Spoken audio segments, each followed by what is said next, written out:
ఎదగమని మొక్క నీకు చెబుతుంది, ఎదిగిన కొద్దీ ఒదగమని అర్థమందులో ఉంది. అపజయాలు కలిగిన చోటే గెలుపు పిలుపు వినిపిస్తుంది, ఆకులన్నీ రాలిన చోటే కొత్త చిగురు కనిపిస్తుంది. This is a story of a girl who shows that without hardships you cannot succeed in life. నా పేరు సరిత. నేను ఆంధ్రప్రదేశ్లోని ప్రకాశం జిల్లా నుంచి నాగులపురపాడు గ్రామం నుండి వచ్చాను.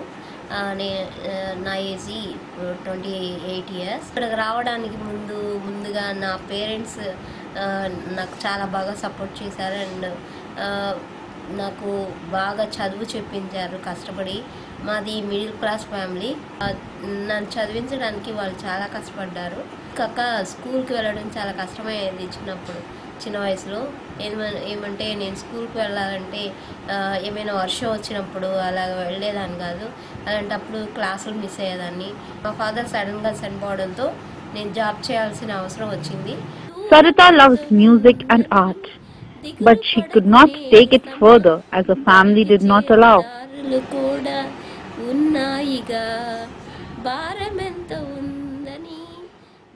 Neena and Gayatri, her two best friends, say that they would love to keep Sarita with them even after marriage. This shows the bonding between the three of them.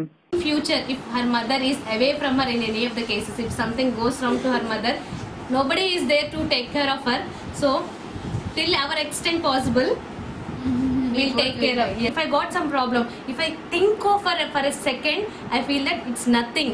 When compared to Sarita's problem and all, it's nothing. I should not feel like that. I feel so motivated. It's very brave and very confident. Only the braveness, only the confidence only made Sarita to come from Ongole till Bangalore till this place. Only the braveness and the confidence. That's all.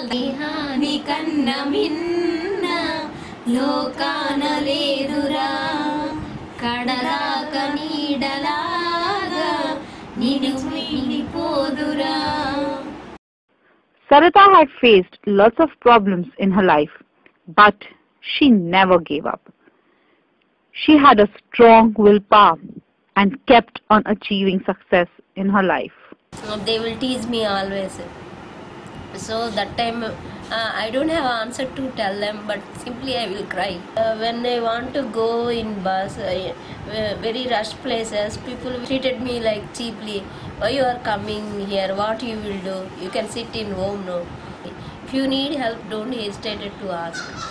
And don't sit idle.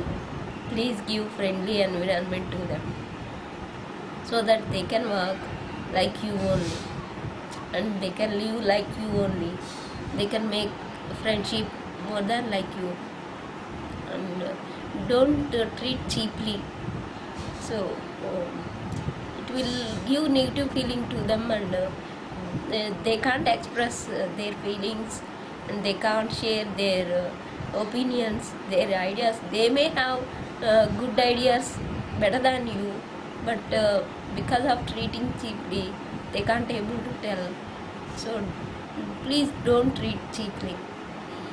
మౌనంగానే ఎదగమని మొక్క నీకు చెబుతుంది, ఎదిగిన కొద్దీ ఒదగమని అర్థమందులో ఉంది. అపజయాలు కలిగిన చోటే గెలుపు పిలుపు వినిపిస్తుంది, ఆకులన్నీ రాలిన చోటే కొత్త చిగురు కనిపిస్తుంది. దూరమెంత ఉందని దిగులు పడకునే సమా, దరికి చేరు దారులు కూడా ఉన్నాయిగా, భారమెంత ఉంది.